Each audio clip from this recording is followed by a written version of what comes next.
नमस्कार दोस्तों, आपका स्वागत है फैंटेसी नॉवल ऑडियो बुक में। आज हम लेकर आए हैं एक रोमांचक और रहस्यमयी कहानी जो आपको कल्पना की एक नई दुनिया में ले जाएगी। शुरू करने से पहले एक महत्वपूर्ण सूचना। इस कहानी के सभी पात्र, स्थान, घटनाएं और नाम पूर्णतः काल्पनिक हैं। इनका किसी वास्तविक व्यक्ति, स्थान या घटना से कोई संबंध नहीं है। यदि कोई समानता पाई जाती है तो वह मात्र संयोग होगी। तो बिना किसी देरी के आइए शुरू करते हैं आज की शानदार कहानी।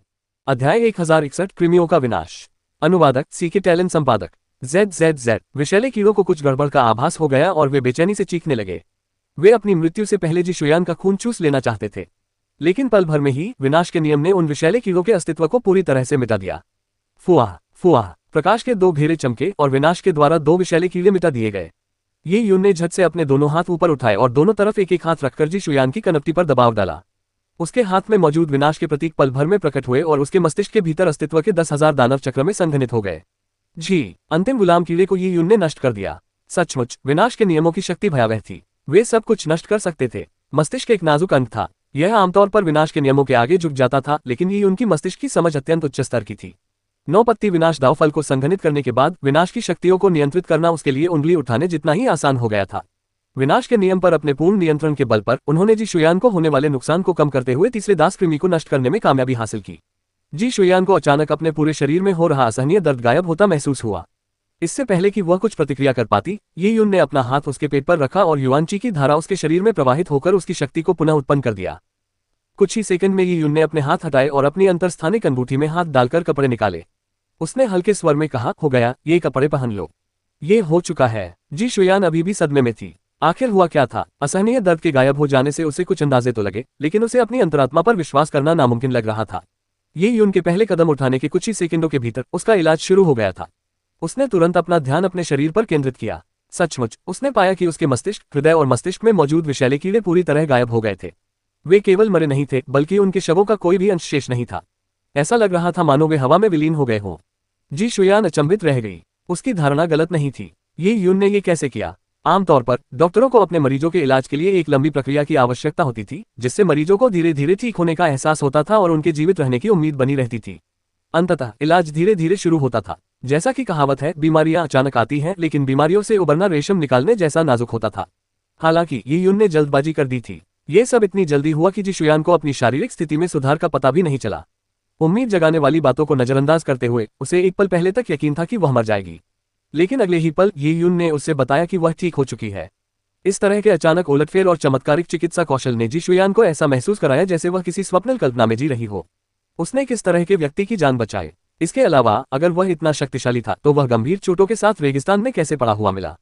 वरिष्ठ महोदय, क्या आप भी उपचार की कला में पारंगत हैं? जी शुयान स्वाभाविक रूप से जानता था कि यून उसे बचाने के लिए जादू टोने की कला का इस्तेमाल नहीं कर रहा था। इसके अलावा उसने उसे कोई गोली या दवा भी नहीं खिलाई थी। एकमात्र संभावना उपचार कला ही बची थी। इलाज की कला? ये यून ने सिर हिलाया। मुझे इलाज की कोई कला नहीं आती, लेकिन अगर आप मुझसे कुछ कीड़े मारने को कहें तो मैं तैयार हूं। ये यून के विनाश के नियम केवल विनाश के लिए ही इस्तेमाल किए जा सकते थे।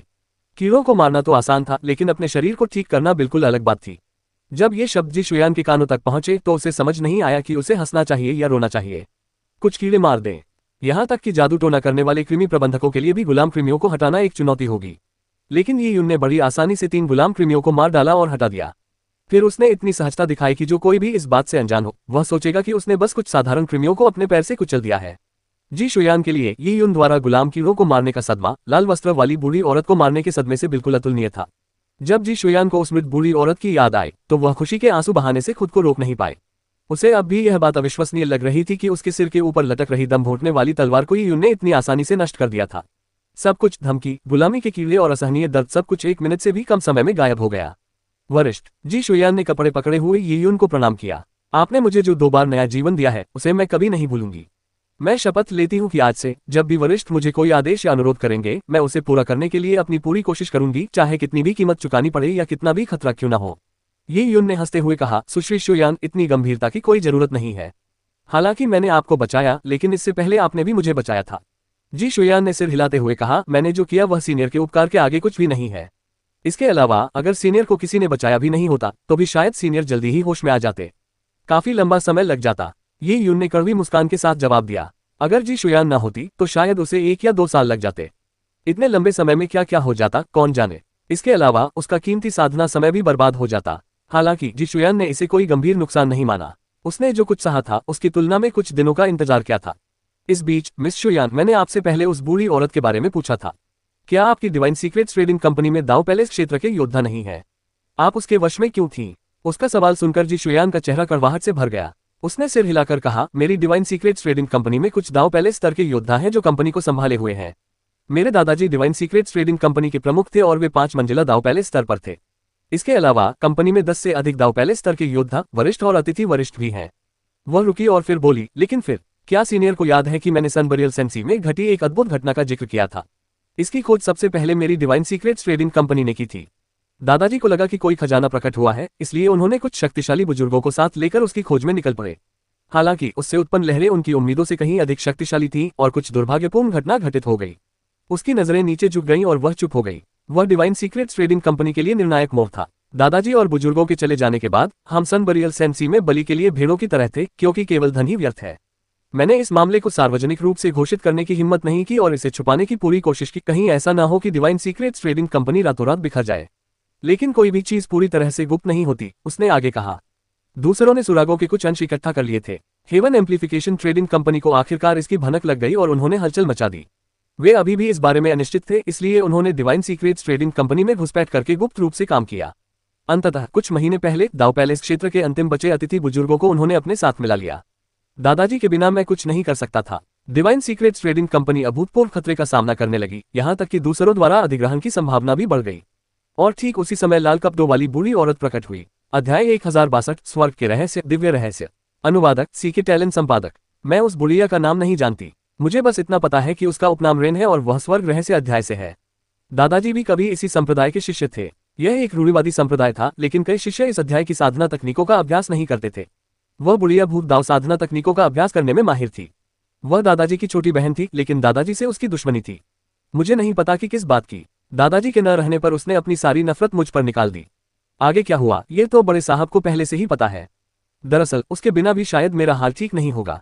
हेवन एम्प्लीफिकेशन ट्रेडिंग कंपनी मेरी डिवाइन सीक्रेट्स ट्रेडिंग कंपनी पर पहले से ही नजर गड़ाए हुए है।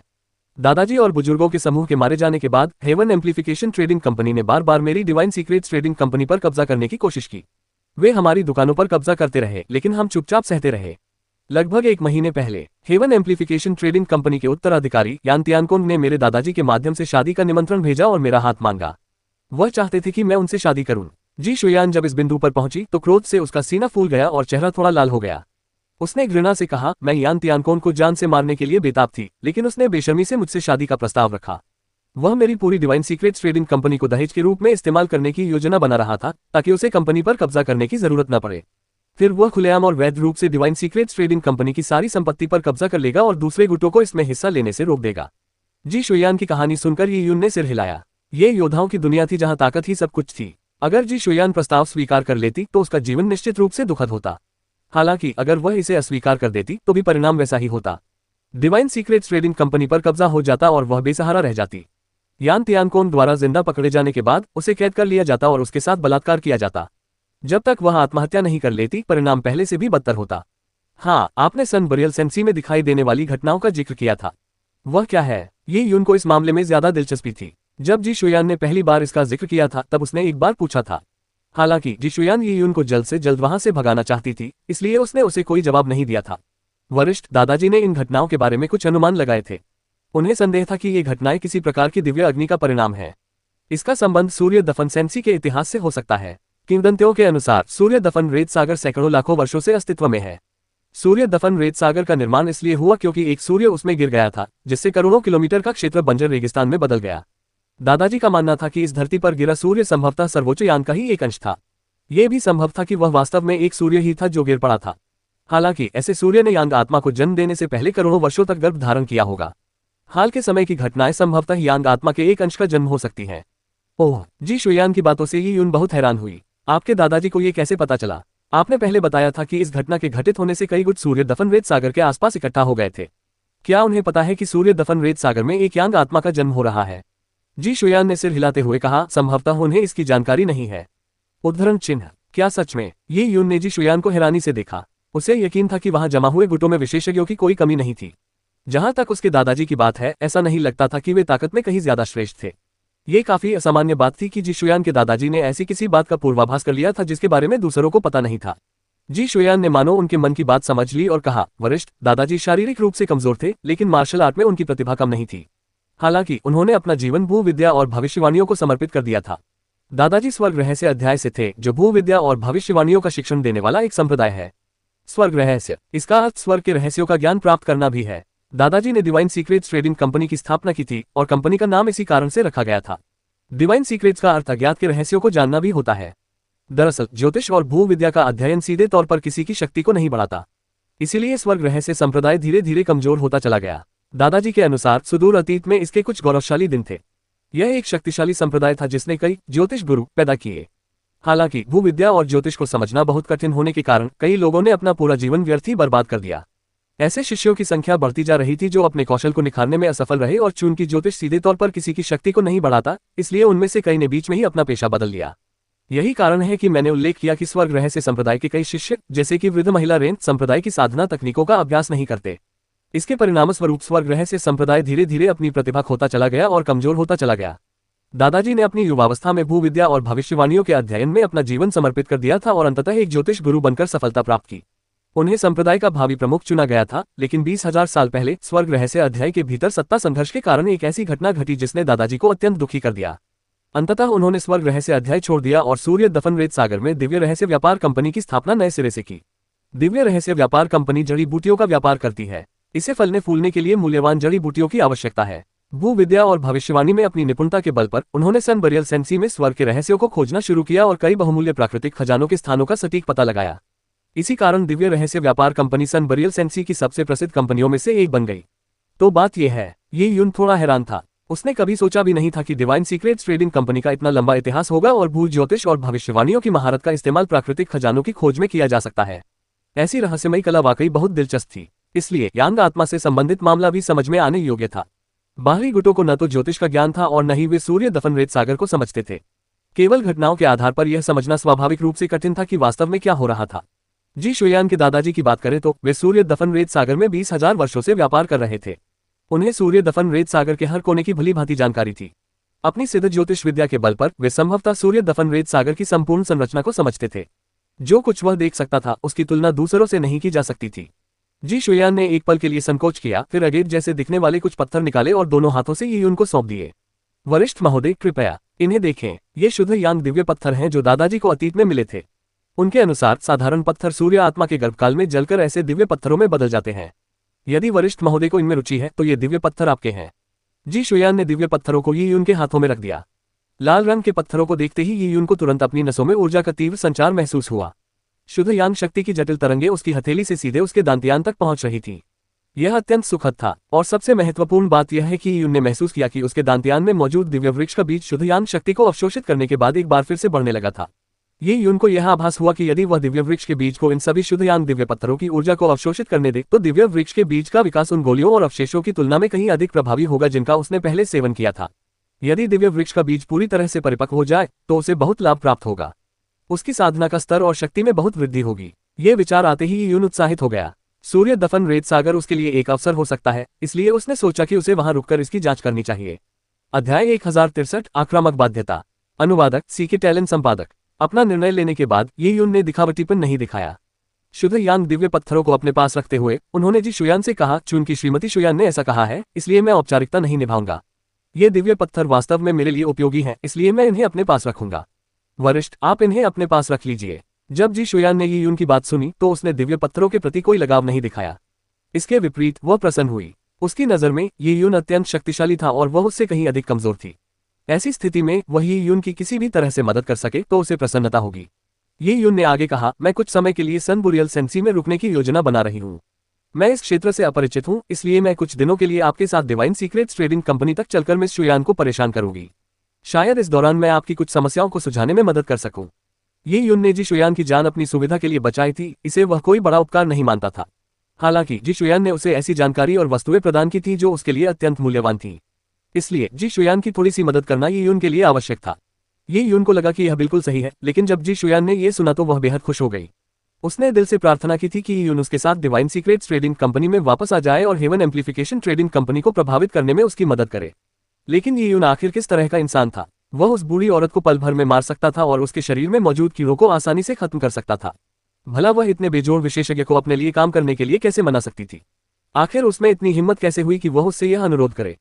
हालांकि उसने यी यून को दिए गए नए जीवन के बदले में उसका एहसान चुकाने की कसम खाई थी और यह भी कहा था कि वह यी यून के लिए कुछ भी करने को तैयार है, यहाँ तक कि उसकी आज्ञा का पालन करने के लिए स्वेच्छा से उसकी नौकरानी बनने को भी। लेकिन ये सब यी उनकी इच्छा पर निर्भर था। अगर उसे यह पसंद नहीं आया और वह तुरंत चला गया तो उसके लिए जबरदस्ती उसके पीछे जाना उचित नहीं होगा, है ना? ऐसे में जेड लस्टर सिटी में रहने पर जी शुयान की स्थिति और भी खराब हो जाएगी। ये स्थिति उस बूढ़ी औरत के हाथों में रहने से थोड़ी बेहतर ही होगी। धन्यवाद सीनियर। उद्धरण चिन्ह। जी शुयान ने गहरी सांस ली, उसकी आवाज उत्साह से कांप रही थी। वह जानती थी कि उसकी मुलाकात एक महत्वपूर्ण संरक्षक से हुई है। उससे मिलना उसकी किस्मत बदल सकता है। मुझे धन्यवाद देने की कोई जरूरत नहीं है, यहाँ रहने के मेरे अपने कारण हैं। और मुझे वरिष्ठ कहना बंद करो, मैं तुमसे ज्यादा उम्र का नहीं हूँ। ये यून ने पहले भी उसकी उम्र का जिक्र किया था, लेकिन जी शुयान को अवचेतन रूप से लगा था कि उसने अपनी ताकत का प्रदर्शन करने के बाद यूं ही इसका जिक्र कर दिया था। ये सच होना मुश्किल था कि वह लगभग उसकी ही उम्र का था, लेकिन अब जब ये यून ने फिर से इसका जिक्र किया तो जी शुयान अवाक रह गई। क्या वह मुझसे उम्र में बहुत ज्यादा बड़ा नहीं है? वह 100 वर्ष की आयु से पहले ही 4 मंजिला दाव महल वाले योद्धा को आसानी से मार सकता था। वह कितना प्रतिभाशाली था। जी शुयान को स्वाभाविक रूप से विश्वास नहीं था कि ये यून उससे झूठ बोल रही है, क्योंकि ऐसा मानने की कोई आवश्यकता नहीं थी। वह स्तब्ध रह गई और उसे लगा कि ये यून के बारे में सब कुछ उसकी कल्पनाओं से कहीं बढ़कर था। उसने अतीत में भी प्रतिभाशाली लोगों को देखा था, लेकिन वे उसके सामने कुछ भी नहीं थे। ठीक है, मैं कुछ साधना करूंगा। इस दौरान मुझे परेशान मत करना। जब हम डिवाइन सीक्रेट्स ट्रेडिंग कंपनी पहुंच जाए तो मुझे फिर से सूचित कर देना। ठीक है। जी शुयान ने हैरानी से सिर हिलाया और फिर सम्मानपूर्वक चली गई। ... समूह एक बार फिर रवाना हो गया। डिवाइन सीक्रेट्स ट्रेडिंग कंपनी के सशस्त्र अंगरक्षकों को इस बात की कोई जानकारी नहीं थी कि क्या हुआ था। उन्हें केवल इतना पता था कि हत्यारे के प्रकट होने के बाद यी यून ने मामले को सुलझा लिया था। उनकी प्रेमिका सुरक्षित और ठीक थी, और उसके बाद से उन्होंने यी यून को कभी रेत की नाव से बाहर आते नहीं देखा। जी शुयान ने यी यून के लिए रेत की नाव में सबसे अच्छा कमरा छोड़ दिया था, जिससे वह बिना किसी चिंता के साधना कर सके। ये सिलसिला तब तक जारी रहा जब तक वे जेड लस्टर सिटी नहीं पहुंच गए। जब वे जेड लस्टर सिटी के ठीक बाहर थे तो यी यून ने अपनी दृष्टि से उस क्षेत्र का अवलोकन किया और वह समृद्ध जेड लस्टर सिटी की प्रशंसा किए बिना नहीं रह सका। जेड लस्टर सिटी लगभग 50 किलोमीटर परिधि में फैली हुई थी। 10,000 फे एम्पायरियन हेवन में उसने कई शहर देखे थे। वे भव्य रूप से निर्मित थे, जिनमें अक्सर स्वर्ग पृथ्वी की व्यवस्थाएं और तैरते हुए द्वीप होते थे। ये भी प्राचीन फे की यश प्राप्ति से संबंधित था, लेकिन समृद्धि के मामले में 10,000 फे एम्पायरियन हेवन के शहर जेड लस्टर सिटी से अतुलनीय थे। एक मानव नगरी के रूप में जेड लस्टर सिटी दुकानों और चहल पहल भरी भीड़ से भरी हुई थी। जेड लस्टर सिटी में 2 प्रमुख कंपनियां थीं, डिवाइन सीक्रेट्स और हेवन एम्प्लीफिकेशन। इसके अलावा एक बड़ी नीलामी कंपनी भी थी। इन तीनों गुटों के बीच व्यापार प्रतिदिन अभूतपूर्व स्तर पर पहुंच जाता था। डिवाइन सीक्रेट्स ट्रेडिंग कंपनी का मुख्यालय जेड लस्टर सिटी के दक्षिण पूर्वी कोने में स्थित था। ये 3 से 4 किलोमीटर के घेरे में फैला हुआ था। इसमें शाही महलों की तुलना में कहीं बेहतर मंडप, मीनारे और चबूतरे थे। शहर में प्रवेश करने के लिए नगर द्वार से होकर गुजरना पड़ता था। भव्य नगर द्वार के सामने विशाल रेत की नाव छोटी सी दिखाई दे रही थी। जब काफिला शहर के द्वार के सामने पहुंचा तो यी यून ने देखा कि लोग उनका स्वागत करने के लिए शहर के द्वार के बाहर कतार में खड़े थे। स्वागत समारोह काफी प्रभावशाली था, जिसमें 30 से अधिक लोग उपस्थित थे। वे सभी एक जैसी वर्दी में थे और सड़क की सफाई भी कर दी गई थी। यी यून असल में जी शुयान की डिवाइन सीक्रेट्स ट्रेडिंग कंपनी को मिले समर्थन के बारे में सोच रहा था। ये तो बस उसके घर की साधारण वापसी थी, लेकिन शहर के द्वार के बाहर स्वागत के लिए लोगों का जमावड़ा लगा हुआ था। हालांकि जैसे ही यह विचार उसके मन में आया, उसे एहसास हुआ कि वह गलत था। उसने देखा कि जी शुयान इससे खुश नहीं थी, बल्कि उसका चेहरा बिगड़ गया था। यी यून ने अपनी भौहें ऊपर उठाई क्योंकि उसे कुछ अस्पष्ट सा अंदाजा हो गया था। तभी अगले ही पल दल का नेतृत्व कर रहा व्यक्ति आगे आया और बोला, मैं हेवन एम्प्लीफिकेशन ट्रेडिंग कंपनी से यांग यानबुआंग हूँ। मैं इतने समय से सुश्री शुयान का इंतजार कर रहा था। युवा स्वामी यान चाहते हैं कि मैं उन्हें ये संदेश दूं कि उन्होंने अपने यहाँ एक भोज का आयोजन किया है और वे सुश्री शुयान के स्वागत में ये भोज देना चाहते हैं। मैं सुश्री शुयान को उनकी उपस्थिति से अनुग्रहित करने के लिए आमंत्रित करता हूँ। यांग यानबुआंग का साधना स्तर उच्च नहीं था और उनकी मूंछें उनके मुंह के पास की रेखाओं जैसी दिखती थी, जिससे वे एक सलाहकार की तरह प्रतीत होते थे। उन्होंने जी शुयान को प्रणाम किया और अपने चेहरे पर मुस्कान बिखेरी। यी यून ने अपनी ठुड्डी पर हाथ फेरा। स्पष्ट था कि हेवन एम्प्लीफिकेशन ट्रेडिंग कंपनी को डिवाइन सीक्रेट्स ट्रेडिंग कंपनी के काफिले की वापसी से पहले ही खबर मिल गई थी। उन्होंने बुरी मंशा से एक भोज का आयोजन किया था। अगर जी शुयान उसमें शामिल होती तो वह एक मेमने की तरह खुद को बाघ के जबड़े में सौंप देती। यह एक ऐसा सफर होता जिसका कोई अंत नहीं होता। जी शुयान हेवन एम्प्लीफिकेशन ट्रेडिंग कंपनी के आक्रामक रवैये से बेहद नाराज थी। पिछले कुछ दिनों से हेवन एम्प्लीफिकेशन ट्रेडिंग कंपनी को इस बात का और भी ज्यादा यकीन होता जा रहा था कि उसके दादाजी की मृत्यु हो चुकी है। उन्होंने मनमानी की थी और आज उन्होंने उसे भी हेवन एम्प्लीफिकेशन ट्रेडिंग कंपनी में बुलाया था। वे उसे आखिरी सफाया देने की योजना बना रहे थे। हालांकि उसके पास यून थी, लेकिन जी शुयान ने हेवन एम्प्लीफिकेशन ट्रेडिंग कंपनी के साथ इतनी आसानी से अपनी मर्यादा खोने की हिम्मत नहीं की, भले ही वह ऐसा करने की दिली इच्छा रखती हो। उसे डर था कि कहीं वह यून के लिए ज्यादा परेशानी न खड़ी कर दे। आखिरकार हेवन एम्प्लीफिकेशन ट्रेडिंग कंपनी को हल्के में नहीं लिया जा सकता था। उसने अपने दिल के गुस्से को दबाकर समझौता करते हुए कहा, सलाहकार यांग, मेरा स्वागत करने के लिए धन्यवाद, लेकिन मैं सफर से थक गई हूं और मेरे अधीनस्थों को भी आराम की जरूरत है। जेड लस्टर सिटी में जाने से पहले हमें कुछ समय आराम करने की जरूरत होगी। सुश्री शुयान, आपकी बातों से मेरी मुश्किलें और बढ़ गई हैं। अगर मैं युवा स्वामी यान के आदेशों का पालन करने में विफल रहा तो मुझे दंड मिलेगा। यांग यांगुआंग ने अपनी मूंछें पकड़ी और हालांकि उसके चेहरे पर मुस्कान थी, ऐसा लग रहा था जैसे वह अपने बुरे इरादों को छुपा रहा हो। जी शुयान का दिल बैठ गया। वह जानती थी कि आज इस स्थिति को सुलझाना शायद इतना आसान नहीं होगा। अध्याय 1064 दिव्य रहस्यों के निवास में अप्रत्याशित परिवर्तन। अनुवादक सीके टैलेंट संपादक। शहर में प्रवेश करो, हम निवास स्थान पर लौटेंगे। जी शुयान सलाहकार यांग पर अपना समय बर्बाद नहीं करना चाहती थी। उसने स्वागत समारोह को बीच में ही छोड़कर सीधे डिवाइन सीक्रेट्स ट्रेडिंग कंपनी के निवास पर लौटने की योजना बनाई। जी शुयान ने डिवाइन सीक्रेट्स ट्रेडिंग कंपनी के पुनर्गठन की योजना बनाना शुरू कर दिया था। उसने उन सभी सदस्यों को बर्खास्त करने की योजना बनाई थी जो बेवफाई दिखाते। फिर वह डिवाइन सीक्रेट्स ट्रेडिंग कंपनी की संचित संपत्ति का एक हिस्सा निकालकर नए विशेषज्ञों को नियुक्त करेगी। पहले जी शुयान ऐसे नाटकीय कदम उठाने की हिम्मत नहीं करती थी। अगर वह यून जैसे किसी सच्चे विशेषज्ञ की देखरेख के बिना ऐसा करती तो दाव पैलेस क्षेत्र के योद्धाओं को अतिथि गुरु के रूप में आमंत्रित करना केवल आपदा ही लाता। यहां तक कि यह भी संभव था कि पूरी डिवाइन सीक्रेट्स ट्रेडिंग कंपनी ही नष्ट हो जाती। हालांकि यून ने उसकी मदद करने के लिए सहमति दे दी थी, लेकिन वह उस पर इतना निर्भर नहीं रहना चाहती थी कि यह बोझ बन जाए। अगर यून की साधना में देरी होती तो वह नाराज हो सकता था। नए विशेषज्ञों को नियुक्त करने के बाद वह खुद स्थिति को संभाल सकती थी।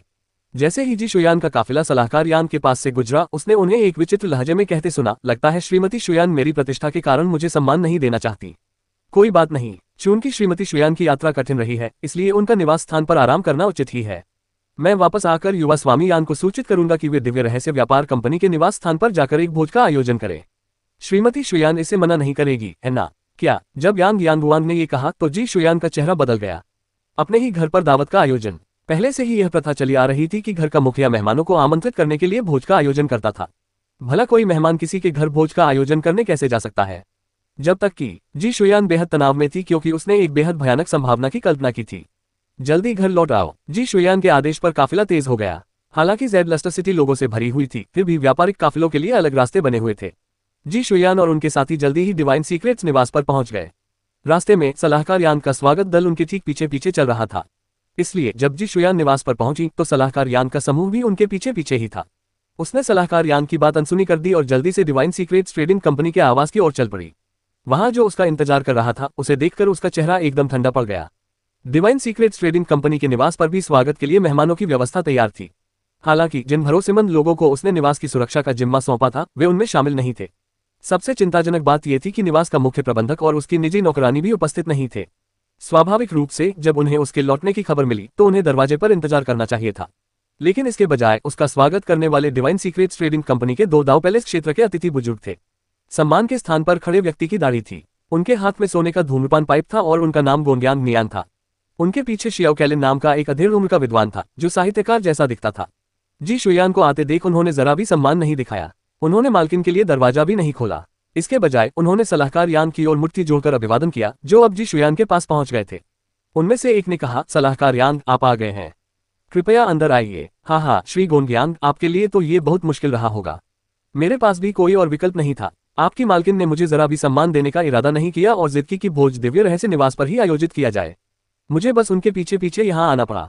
सलाहकार यांग ने अपनी छोटी मूंछों पर हाथ फेरा और कुछ असंतुष्ट स्वर में कहा, हाँ, सलाहकार यांग, ये तो आपके शब्द ही कुछ और हैं। खैर कोई बात नहीं, हमारे दोनों के घर ज्यादा दूर नहीं है। हम देर सवेरे एक हो ही जाएंगे। इससे कोई फर्क नहीं पड़ता कि हम भोज कहाँ आयोजित करते हैं। जब गोंग्यांग नियान ने ये कहा तो उसने आलस्य से अपने एक अधीनस्थ की ओर हाथ हिलाते हुए कहा, रक्षकों, आप मालकिन को रेत की नाव से उतरने में मदद क्यों नहीं कर रहे हैं?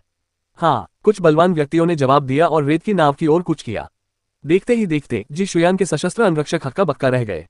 यहाँ तक कि सबसे मंदबुद्धि लोग भी यह समझने लगे थे कि क्या हुआ है।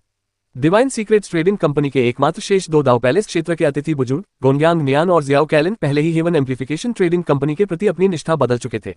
जब जी शुयान कंपनी से दूर थे तब इन दोनों ने निवास पर कब्जा कर लिया था। फिलहाल वे संभवतः डिवाइन सीक्रेट्स ट्रेडिंग कंपनी के मुख्यालय पर पूरी तरह से नियंत्रण कर चुके थे। दोनों ही दाव पैलेस क्षेत्र के योद्धा थे और वर्षों से डिवाइन सीक्रेट्स ट्रेडिंग कंपनी में काम कर रहे थे। उनके पास निश्चित रूप से सहयोगियों का एक बड़ा नेटवर्क था। उनके एक साथ आने और हेवन एम्प्लीफिकेशन ट्रेडिंग कंपनी के समर्थन से भला कौन उनका मुकाबला कर सकता था। जहां तक दो कंपनियों के विलय के संकेत की बात है, अनजान लोग तो ये भी सोचेंगे कि डिवाइन सीक्रेट्स ट्रेडिंग कंपनी का असली मालिक गोंगयांग नियान ही था। वहीं जी शुयान देखने में गोंगयांग नियान की पोती जैसी लगती थी, जिसकी शादी कभी भी हो सकती थी। गोंगयांग नियान। जी शुयान ने खुद को बार बार चुपचाप कठिनाइयों को सहने के लिए कहा था, लेकिन यह उसके लिए असहनीय था। वह बदमाशी को चरम सीमा तक ले जा रहा था। मेरे दादाजी ने हमेशा तुम्हारा भला किया। 1000 साल पहले जब तुम एक रहस्यमयी लोक से गंभीर चोटों के साथ लौटे थे, तो मेरे दादाजी ने तुम्हें बहुमूल्य जड़ी बूटी की गोलियां देने में जरा भी संकोच नहीं किया। उन्होंने तुम्हारी जान बचाई और यह सुनिश्चित किया कि तुम्हारी साधना का स्तर बरकरार रहे। और सच कहूं तो, उसने आगे कहा, मैंने आपके साथ जो व्यवहार किया है वह बेदाग रहा है। मैंने हमेशा आपको वरिष्ठ माना है। अभी 1 महीने पहले ही आपको दाव महल की तीसरी मंजिल तक पहुंचने के लिए जिनसेन फल की गोली की जरूरत थी। मैंने आपको वह सब कुछ दिया जिसकी आपको जरूरत थी, लेकिन अब जब आप दाव महल की तीसरी मंजिल पर खड़े हैं तो आप मुझे इस तरह चुका रहे हैं।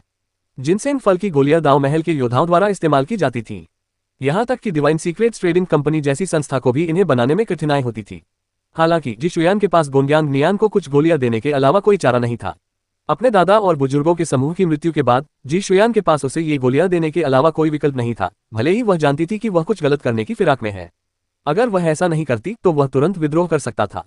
यह उन लोगों की त्रासदी थी जिनमें शक्ति की कमी थी। ये जानते हुए भी कि वह मुश्किल हालात में फंसा हुआ था और उसने उसे मजबूर कर दिया था, जी शुयान के पास कोई और विकल्प नहीं था। गोंगयांग नियान ने जी शुयान के गुस्से को अनसुना कर दिया। उसने अपनी पाइप जलाए और एक कश लगाया, फिर आराम से धुएं का एक बादल उड़ाया। सुश्री शुयान, क्या आप मुझे डांट रही हैं? उस समय आपके दादाजी ने मुझे केवल थोड़ी सी गोलियां दी थीं और मैं कई वर्षों से डिवाइन सीक्रेट्स ट्रेडिंग कंपनी के प्रति वफादार रहा हूं। मैंने अपना सारा कर्ज चुका दिया है। इसके अलावा रहस्यमयी लोक में प्रवेश करने से मुझे मामूली चोट से कहीं अधिक नुकसान हुआ। मेरा एक दावफल टूट गया। मैंने आपके दादाजी से भाग्य सामंजस्य की गोली मांगी, लेकिन उन्होंने मना कर दिया। इससे मैं वह दावफल हमेशा के लिए खो बैठा, जिससे मेरा भविष्य प्रभावित हुआ। आपको क्या लगता है कि आपके दादाजी ने मुझ पर कितना एहसान किया है? आपने मुझे जो जिनसेन फल की गोली दी थी, उसका क्या हुआ? आप मुझसे उम्मीद करते हैं कि मैं आपके लिए मेहनत करूं और एक गोली के लिए हेवन एम्प्लीफिकेशन ट्रेडिंग कंपनी से लड़ूं। गोंगयांग नियान ने नाखुशी से आह भरी। हालांकि वह अभी भी गुस्से में थी, लेकिन उसकी बातें सुनकर जी शुयान उदास हो गई। किसी की एक बार मदद करने से कृतज्ञता मिलती है, लेकिन दोबारा मदद न करने से नफरत पैदा होती है। गोंगयांग नियान ने अपने दादाजी के जीवन रक्षक होने पर कोई कृतज्ञता नहीं दिखाई। इसके बजाय वह भाग्य सामंजस्य की गोली न मिलने से नाराज थे। भाग्य सामंजस्य की गोली एक अद्भुत दिव्य औषधि थी जो किसी का जीवन बदल सकती थी। ये लगभग एक किंवदंती थी और बिल्कुल अनमोल थी। इसका मूल्य इतना अधिक था कि दिव्य रहस्य व्यापार कंपनी को इसे खरीदने के लिए अपनी कम से कम 70-80% संपत्ति बेचनी पड़ती। अगर उसके दादाजी को उस स्तर की गोली चाहिए भी होती तो भी वे इतनी रकम खर्च करने को तैयार नहीं होते। गोंगयांग नियान के पीछे खड़े अधेड़ उम्र के विद्वान की ओर देखते हुए उसने उदास स्वर में आह भरी। बड़े शियाओ, क्या आप भी यही सोचते हैं? अधेड़ उम्र के विद्वान ने हाथ में पंखा पकड़े हुए उसे धीरे से हिलाया। मुस्कुराते हुए उन्होंने कहा, सुश्री शुयान, आप इस समय इतना भोला सवाल क्यों पूछ रही हैं? एक समझदार व्यक्ति समय को समझता है। आपके दादाजी और कई बड़े बुजुर्ग अब इस दुनिया में नहीं हैं। हमें डिवाइन सीक्रेट्स ट्रेडिंग कंपनी में क्यों रहना चाहिए? इसके अलावा विवाह आपके लिए भी लाभदायक होगा। इसके बिना आप अपनी संपत्ति का भविष्य कैसे सुनिश्चित करेगी? अध्याय 1065। जहां भी विचार होते हैं, तलवार वहीं होती है। अनुवादक सीके टैलेंट संपादक। जब जियाओ कैलिन ने ये शब्द कहे तो वहां मौजूद सभी लोग स्तब्ध रह गए। क्या अध्यक्ष अब यहां नहीं थे? ऐसी अफवाहें थीं कि अध्यक्ष और कुछ वरिष्ठ अधिकारी गायब हो गए हैं। हालांकि ये सिर्फ अफवाहें ही थीं। हेवन एम्प्लीफिकेशन ट्रेडिंग कंपनी ने डिवाइन सीक्रेट्स ट्रेडिंग कंपनी को अपने अधीन करने के प्रयासों में कई बार उससे पूछताछ की, लेकिन डिवाइन सीक्रेट्स ट्रेडिंग कंपनी ने नर्म रुख अपनाया और सभी अत्याचारों को सहन किया। डिवाइन सीक्रेट्स ट्रेडिंग कंपनी के कई सदस्यों का मानना था कि अध्यक्ष की अनुपस्थिति केवल अस्थायी है, वह एक दिन अवश्य लौटेंगे। लेकिन आज इस कमजोर विश्वास को शियाओ कैलिन ने छलनी कर दिया।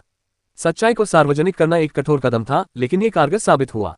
इसने जी शुयान की अंतिम रक्षा पंक्ति को पूरी तरह से ध्वस्त कर दिया। डिवाइन सीक्रेट्स ट्रेडिंग कंपनी के प्रति वफादार रहे कई लोगों का विश्वास अब डगमगाने लगा। अध्यक्ष और वरिष्ठ बुजुर्ग मर चुके थे, तो क्या डिवाइन सीक्रेट्स ट्रेडिंग कंपनी का अंत नहीं हो गया? उनमें से कुछ लोग हेवन एम्प्लीफिकेशन ट्रेडिंग कंपनी का मुकाबला कैसे कर सकते थे? और हेवन एम्प्लीफिकेशन ट्रेडिंग कंपनी को तो छोड़ ही दीजिए, वे धोखेबाज शियाओ कैलिन और गोंगयांग नियान का मुकाबला करने में बिल्कुल असमर्थ थे। कई लोग जी शुयान की प्रतिक्रिया की प्रतीक्षा में उसकी ओर देख रहे थे। हालांकि जी शुयान चुप रही, मानो वह चुपचाप सच्चाई को स्वीकार कर रही हो।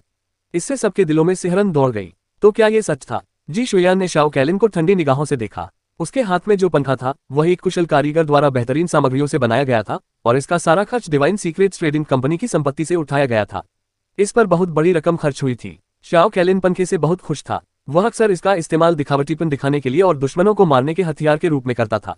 लेकिन अब दिखने में सभ्य और मृदुभाषी शाओ कैलिन सबसे निर्दयी हो गया था और उसने गिरे हुए जी शुयान को और भी चोट पहुंचाई। आपका संदेह गलत नहीं है, डिवाइन सीक्रेट्स ट्रेडिंग कंपनी का अंत हो चुका है। चूंकि इसका विनाश होना तय है तो क्यों ना आप हेवन एम्प्लीफिकेशन ट्रेडिंग कंपनी के प्रति अपनी निष्ठा प्रदर्शित करें। शायद आपको कुछ मिल जाए। यह आपके और स्वामिनी दोनों के लिए अच्छा होगा। स्वामिनी को सन बरियल सेंसी के नियम पता होने चाहिए। जिस गुट को किसी विशेषज्ञ का समर्थन प्राप्त न हो उसका दूसरों द्वारा विलय होना तय है। जियाओ कैलिन मानो सबके मन की बात पढ़ लेता था। पंखा लहराते हुए वह वाक्पटु और आत्मविश्वासी प्रतीत होता था, लेकिन जैसे ही उसकी आवाज धीमी हुई, चकाचौंध भरी सुनहरी किरणें अचानक चमक उठी, जिससे जियाओ कैलिन की आंखें पूरी तरह चौंधिया गईं। चकाचौंध भरी सुनहरी रोशनी भयावह जानलेवा इरादे से भड़क उठी। तलवार की किरणें। अधेड़ उम्र का विद्वान घबराकर तेजी से पीछे हट गया। उसने अपनी सुरक्षात्मक ऊर्जा का संचार किया और अपने पंखे को झट से खोलकर अपनी छाती के सामने रख लिया। वह पंखा एक जादुई खजाना था जिस पर उसे हमेशा गर्व रहा था। जैसे ही वह खुला, उसके सामने अनगिनत नीले बर्फ के क्रिस्टल प्रकट हुए, जिन्होंने उसके शरीर को पूरी तरह से ढक लिया। बर्फ के क्रिस्टलों की दीवार। जियाओ कैलिन ने हिमतत्वीय नियमों का अभ्यास किया। हालांकि उसकी आक्रमण शक्ति थोड़ी कमजोर थी, लेकिन उसकी रक्षात्मक शक्ति दिव्य धातु के समान थी। लेकिन पल भर में ही सुनहरी किरणें नीली बर्फ की दीवार से टकराईं और एक जोरदार टूटने की आवाज और कई विस्फोटों के साथ बर्फ की दीवार चकनाचूर हो गई। सुनहरी किरणें अपनी गति नहीं खोईं और इसके बजाय एक सुनहरी दिव्य तलवार का रूप ले लिया। 3 फुट लंबी पैसेज स्वॉर्ड, शाश्वत और तात्कालिक। ची ची ची। दिव्य तलवार जियाओ कैलिन की ओर तेजी से बढ़ी, जिससे वह भयभीत हो गया। उसने अपना पंखा भी हाथ से छोड़ दिया और जल्दी से उसे अपने सामने फेंक दिया। घबराकर उसने अपनी अंतरस्थानिक अंगूठी निकाली और अपनी जान बचाने के लिए कोई तुरुप का पत्ता खोजने लगा। हालांकि तलवार की किरण बहुत तेज थी। यह अंतरिक्ष समय के नियमों से युक्त एक शुद्ध यांग तलवार थी। इसने अंतरिक्ष के बीच की दूरी को अनदेखा कर दिया और जैसा कि कहावत है, तलवार वहीं होती है जहां किसी के विचार होते हैं। बूम! एक जोरदार धमाके के साथ जियाओ कैलिन की सुरक्षात्मक युवांची पलक झपकते ही चकनाचूर हो गई। तलवार की किरण शून्य में बेरहमी से आगे बढ़ती रही, अपने पीछे एक शानदार सुनहरी लकीर छोड़ती हुई। इसने पल भर में जियाओ कैलिन के शरीर को 12 बार भेद दिया, जिससे उसके शरीर में 12 खूनी छेद हो गए। कुछ क्षण पहले जियाओ कैलिन ने अपनी अंतरस्थानिक अंगूठी से 2 बैंगनी ताबीज निकाले थे। हालांकि उन्हें सक्रिय करने का अवसर नहीं मिला, न ही ऐसा करने का विचार उनके मन में आया। वह एक दर्दनाक चीख के साथ पीछे की ओर गिर पड़े। जियाओ कैलिन सड़े हुए मांस के ढेर की तरह जमीन पर गिर पड़ा। उसका शरीर तलवार के घावों से भरा हुआ था। 12 में से 11 वार उसके अंगों, ऊपरी पेट और कंधों पर किए गए थे, जिसका उद्देश्य उसके महत्वपूर्ण अंगों को नुकसान न पहुंचाना था। हालांकि अंतिम प्रहार सीधे उसके दांतियान में लगा, जिससे वह नष्ट हो गया और दाव महल चकनाचूर हो गया। जियाओ कैलिन का शरीर कांप उठा, उसका चेहरा पीला पड़ गया। वह अविश्वास से अपने दांतियान को देखता रह गया। उसके चेहरे पर केवल भय और निराशा ही झलक रही थी। उसके दाव महल के नष्ट हो जाने का मतलब था कि उसकी साधना हमेशा के लिए बाधित हो गई थी। इसी बीच तलवार की खतरनाक किरण आकाश में एक सटीक पथ पर तेजी से गुजरी और फिर रेत की नाव पर लौट आए। इस दृश्य को देखने वाले सभी लोग अवाक रह गए। काफी देर तक वे अपना मुंह बंद नहीं कर पाए। एक अप्रत्याशित घटना बहुत तेजी से घटित हो गई। कुछ ही सेकंड पहले जियाओ कैलिन बेहद खुशमिजाज लग रहा था, लेकिन अब वह मांस के एक मृत ढेर की तरह जमीन पर गिरा हुआ था। रेत की नाव में सवार रहस्यमय व्यक्ति ने अपना चेहरा दिखाए बिना ही जियाओ कैलिन को पल भर में घायल कर दिया। कौन था? रेत की नाव को देखकर सब लोग भयभीत हो गए और अपनी सांसें थाम ली। वह नाव सड़कों पर सन्नाटे में खड़ी थी। हल्की हवा चली, जिससे रेत की नाव की खिड़कियों पर लगे पर्दे हिलने लगे। किसी को नहीं पता था कि तलवार की किरण किस खिड़की से निकली थी। कुछ ही क्षण पहले जियाओ कैलिन ने घोषणा की थी कि जिस गुट के पास उसे संभालने के लिए कोई विशेषज्ञ न हो, उसका दूसरे गुटों द्वारा विलय होना तय है। फिर रेत की नाव में सवार किसी रहस्यमय व्यक्ति ने उस पर हमला कर दिया। दाव पैलेस क्षेत्र का योद्धा होने के बावजूद जियाओ कैलिन इतनी आसानी से हार गया। क्या चेयरमैन वापस आ गए हैं? डिवाइन सीक्रेट्स ट्रेडिंग कंपनी के प्रति वफादार एक गार्ड ने उत्साह से कहा। हालांकि किसी ने सिर हिलाते हुए कहा, चेयरमैन के पास इतनी ताकत नहीं है। भले ही जियाओ कैलिन नीच हो, लेकिन उसकी साधना का स्तर 2 मंजिला दाव महल के बराबर है। चेयरमैन उसे इतनी जल्दी कैसे खत्म कर सकता है? लोगों के बीच तीखी बहस छिड़ गई और स्थिति अराजक हो गई। वहां कौन सा सम्मानित व्यक्ति मौजूद है? सलाहकार यांग ने मुंह भरकर लाल मिली और उसका चेहरा बिगड़ गया। हालांकि उसे हेवन एम्प्लीफिकेशन ट्रेडिंग कंपनी का समर्थन प्राप्त था, इसलिए उसने फिर भी आत्मविश्वास दिखाया। लेकिन गोंगयांग नियान को ऐसा अनुकूल व्यवहार नहीं मिला। उसके हाथ पसीने से तर हो रहे थे। वो मन ही मन जानता था कि अगर जियाओ कैलिन ने बोलना शुरू न किया होता तो वह उस शक्तिशाली व्यक्ति का निशाना बन जाता। यद्यपि उसकी साधना का स्तर जियाओ कैलिन से थोड़ा अधिक था, फिर भी टूटे हुए दावफल के कारण वह बहुत अधिक शक्तिशाली नहीं था। वह बाल बाल चोट लगने से बच गया। योद्धा धन दौलत, सुंदरता और दीर्घायु जैसी सुख सुविधाओं के आदी थे। ये सब उनकी शक्ति के कारण ही संभव था। जैसे ही उन्हें कोई चोट लगती, वे मृत्यु से भी बदतर पीड़ा का अनुभव करते। जैसे ही उसके मन में यह विचार आया, गोंगयांग नियान के दिमाग में हलचल मच गई। उसने जल्दी से एक कदम आगे बढ़ाया, मुट्ठी भींची और घबराकर रेत की नाव से कहा, पता नहीं अंदर कौन वरिष्ठ है। शायद कोई गलतफहमी हो गई हो। हालांकि डिवाइन सीक्रेट्स ट्रेडिंग कंपनी की स्थापना अध्यक्ष ने की थी, लेकिन इसे आज के मुकाम तक पहुंचाने में मैंने बहुत मेहनत की है। यहां तक कि यह भी कहा जा सकता है कि मैंने वीरतापूर्ण कार्य किए हैं। वरिष्ठ, दूसरों की चालों में मत फंसिए। क्या आप मुझे कुछ समय दे सकते हैं ताकि हम इस बारे में बात कर सकें? गोंगयांग नियान ने जल्दी से समझाया। उसे डर था कि अगर वह और धीमा हुआ तो उसे मौका नहीं मिलेगा। लेकिन उस क्षण भागो भागो भागो, रेत की नाव से एक बार फिर सुनहरी तलवार की किरण निकली। ऐसा लग रहा था मानो उसने आकाश को ढक लिया हो, क्योंकि उससे निकलने वाली आभा पहले से भी अधिक शक्तिशाली थी। तलवार की किरण से उसकी दृष्टि पूरी तरह भर गई। गुंग्यांग नियान का चेहरा पीला पड़ गया। उसने अपनी तरफ से हर संभव कोशिश की, लेकिन दूसरे पक्ष ने बातचीत के लिए कोई गुंजाइश नहीं छोड़ी।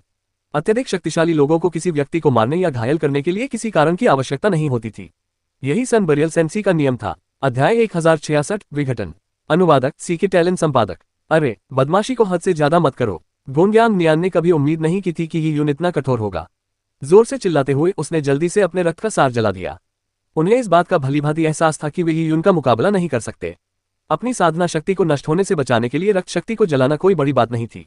गुंग्यांग नियान ने अपनी अंतरस्थानिक अंगूठी से एक सुनहरी तलवार निकाली और उससे अनगिनत तलवार की किरणें दागी। उसने अपनी शक्ति का पूरा इस्तेमाल किया और ऐसा लगा मानो उन किरणों में पहाड़ों और नदियों को जीतने की शक्ति समाहित हो। इन ब्लेड बीमों ने तलवार बीमों को सीधे टक्कर मार दी।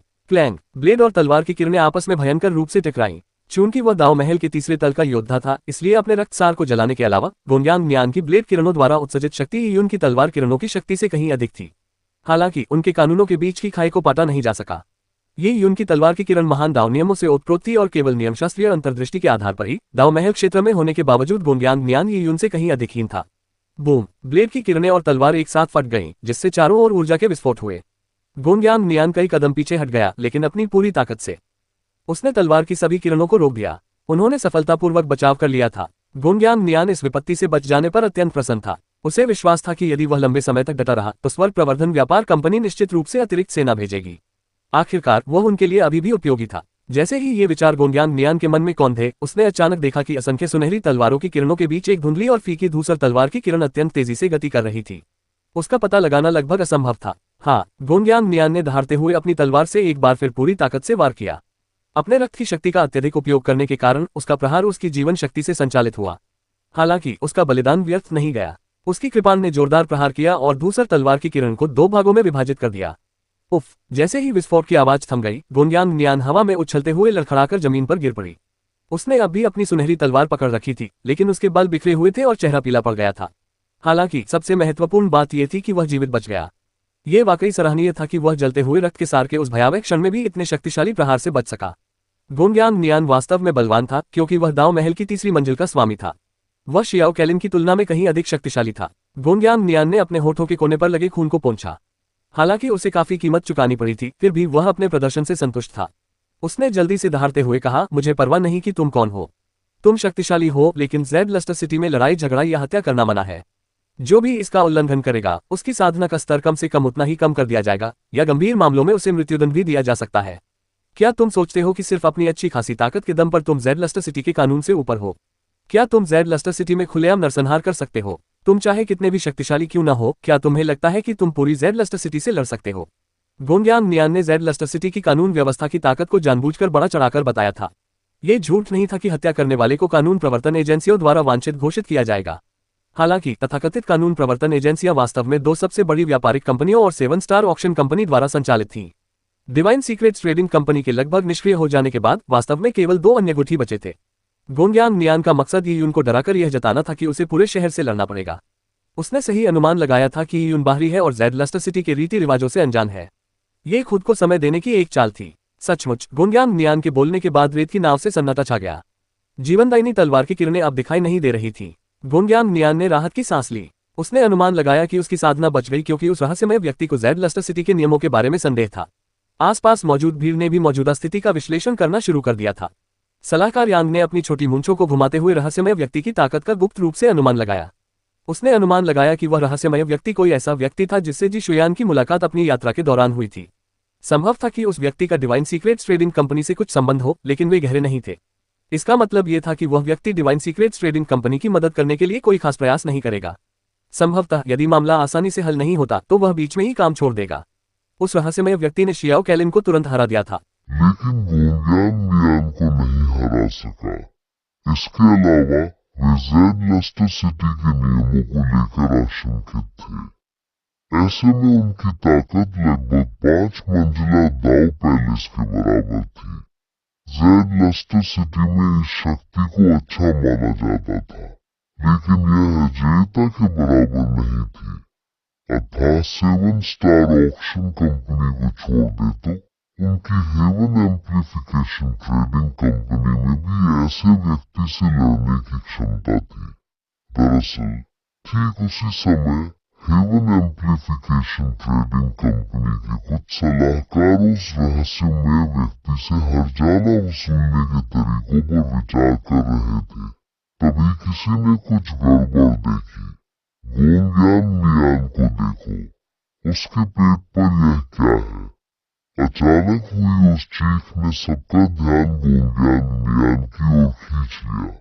उन्होंने देखा कि उसका पेट धूसर दाव मंत्रों से जगमगा उठा, जो देखने में अत्यंत रहस्यमय लग रहे थे। वे मंत्र शून्य में प्रक्षेपित होकर धीरे धीरे घूमने लगे। ये तभी गोंगयान मियान ने अपने पेट पर हलचल देखी। जब उसने देखा कि धूसर दाव मंत्र एक चक्र का रूप लेने लगे तो वो दंग रह गया। उसे चक्र पर राक्षसों और देवताओं की धुंधली आकृतियां भी दिखाई देने लगी। सबसे चौंकाने वाली बात यह थी कि चक्र का केंद्र सीधे उसके दंतियान से जुड़ा हुआ था। क्या उसकी जानकारी के बिना उसके दंतेन में कोई मुहर प्रकट की गई थी? अगले ही पल क्या हो सकता है, यह महसूस करते ही गोंगयान मियान बुरी तरह भयभीत हो गया। रुको सीनियर, मुझे बख्श दो। सभी असहाय होकर देखते रहे। तभी अचानक गोंगयान मियान चीख उठा और काला पहिया तेज चमक से जगमगा उठा। पलक झपकते ही काले पहिए ने गोंगयान मियान के पेट के मांस को पूरी तरह से चीरकर टुकड़े टुकड़े कर दिया। चाहे वह इंसान हो या परी, उनके शरीर के टुकड़े टुकड़े कर दिए जाने पर भारी मात्रा में खून बह निकलता था। खून और कीमा बनाया हुआ मांस का मिश्रण एक घिनौना दृश्य होता था। लेकिन उस समय गोंगयान मियान के पेट से खून की एक बूंद भी नहीं बही। ये कहना गलत नहीं होगा कि जैसे ही खून और कीमा दिखाई दिया, वह काले पहिए द्वारा नष्ट हो गया। यह पूरी तरह से विघटन की परिभाषा थी, जिसमें कुछ भी शेष नहीं बचा था। गोंगयान मियान ने अपने शरीर पर घट रहे उस भयावह दृश्य को देखा। उसके मन में व्याप्त भय और निराशा का वर्णन करना असंभव था। वरिष्ठ, वरिष्ठ, वह बुरी तरह चिल्लाया, लेकिन उसका पेट, दांतियान, दाव महल और बाकी सब कुछ विनाशकारी तूफानों में पूरी तरह नष्ट हो गया। कुछ भी नहीं बचा। इसके तुरंत बाद गोंगयान मियान का पूरा शरीर उस भंवर में समा गया जिसमें काला पहिया बदल गया था और पूरी तरह से उसी भंवर में समा गया। कुछ सेकंड तक वह भंवर बना रहा और फिर धीरे धीरे गायब हो गया। जब सब कुछ शांत हुआ तो ऐसा लगा जैसे कुछ हुआ ही न हो। सभी लोग उस जगह को टकटकी लगाए देख रहे थे जहां कभी गोंगयान मियान खड़ा था, जहां खून का कोई निशान या फटे पुराने कपड़े का टुकड़ा भी नहीं था। उन सभी ने एक आदमी को हवा में गायब होते देखा था। मार्शल आर्ट का प्रशिक्षण लेते समय योद्धाओं को यह समझ आ गया था कि वे युद्ध में मर सकते हैं। हालांकि उनकी मृत्यु कितनी भी दुखद क्यों न हो, कम से कम उनका कुछ अंश तो शेष रहेगा। यहां तक कि अगर उन्हें प्राचीन परियों द्वारा खा भी लिया जाए तो भी उनकी हड्डियां तो रहेंगी। मृत्यु का ये तरीका, जिसमें गोंगयान मियान के सभी निशान मिट जाते हैं, कई लोगों के रोंगटे खड़े कर देता है। आखिर यह कौन सा नियम था? पहले उन्हें लगा था कि शियाओ कैलिन का भाग्य काफी दुखद था। उसकी साधना शक्ति पूरी तरह नष्ट हो चुकी थी और वह एक तरह से जीवित ही मर रहा था। लेकिन गोंगयान मियान के अंजाम की तुलना में शियाओ कैलिन काफी भाग्यशाली था। कम से कम वह आत्महत्या तो कर सका और एक पूर्ण शव पीछे छोड़ गया। अचानक सभी ने फिर से शांत रेत की नाव की ओर देखा। चारों ओर सन्नाटा पसरा हुआ था, हर कोई भय से कांप रहा था। हेवन एम्प्लीफिकेशन ट्रेडिंग कंपनी के सभी लोग अपनी जान के डर से सहमे हुए थे। नेता सलाहकार यान का चेहरा नीला पड़ गया। उसे लगा कि वहां खड़े होने से वह एक मंदबुद्धि व्यक्ति से अलग नहीं रह गया है, लेकिन उसने जाने की हिम्मत नहीं की। रेत की नाव के अंदर बैठा व्यक्ति एक घातक तारा था। जिस क्षण उसने भागने का प्रयास किया, उसका नाश हो जाएगा। वह इस अजनबी के पैरों तले कुचले जाने वाले कीड़े से ज्यादा कुछ नहीं था। अध्याय 1067, कोई दया नहीं। अनुवादक सीके टैलन, संपादक। यहां तक कि जब उसने शियाओ कैलिन को अपंग कर दिया और गोंगयान मियान को विघटित कर दिया, तब भी उस रहस्यमय व्यक्ति ने एक बार भी अपना चेहरा नहीं दिखाया। उस क्षण हेवन एम्प्लीफिकेशन ट्रेडिंग कंपनी के लोगों को लगा कि रेत की नाव के फड़फड़ाते पर्दे मौत के बुलावे वाले हाथों के समान थे। अचानक मुख्य दरवाजे पर लगा पर्दा खुल गया। ऐसा लगा मानो कोई रहस्यमय व्यक्ति किसी भी क्षण बाहर आ सकता है। यह देखकर सलाहकार यांग बुरी तरह भयभीत हो गए। वे लड़खड़ाते हुए लगभग जमीन पर गिर पड़े। उन्होंने जल्दी से कहा, वरिष्ठ महोदय, मुझे बख्श दीजिए। मैं तो केवल एक संदेशवाहक हूँ। मेरा श्रीमती शुयान को कोई नुकसान पहुंचाने का इरादा नहीं था। सलाहकार यान को हेवन एम्प्लीफिकेशन ट्रेडिंग कंपनी में एक उच्च पदस्थ व्यक्ति माना जाता था। हालांकि उनकी साधना का स्तर बहुत प्रभावशाली नहीं था, लेकिन वे लाभ उत्पन्न करने में माहिर थे, इसलिए उन्होंने उच्च पद प्राप्त किया। लेकिन अब पर्दे खुलने ही वाले थे कि वह लगभग डर के मारे पेशाब ही कर बैठा। इससे ये सोचने पर मजबूर होना पड़ा कि असीम शक्ति के सामने कदकाठी और धन दौलत कितनी हास्यास्पद होती है। सलाहकार यांग बहुत देर तक जमीन पर घुटने टेक कर बैठे रहे, सिर उठाने की हिम्मत भी नहीं कर रहे थे। उन्हें पता था कि यह व्यक्ति पलक झपकाए उन्हें मार सकता है। उनकी जिंदगी के सामने उनकी इज्जत की क्या कीमत थी। लेकिन समय बीतता गया और कुछ नहीं हुआ। उसने हिम्मत जुटाकर अपना सिर उठाया और तुरंत ही अवाक रह गया। उसने रेत की नाव के दरवाजे की ओर देखा। पर्दा खोलने वाली एक महिला पीले कपड़े पहने नौकरानी थी। वह लगभग 16 साल की लग रही थी और उसका चेहरा भी कुछ हद तक मासूमियत भरा था। उसने हैरानी से पीछे मुड़कर देखा। दासी रेत की नाव के अंदर थी। उसे बस बाहर हो रही अफरा तफरी और अपनी मालकिन के खतरे में होने का ही पता था।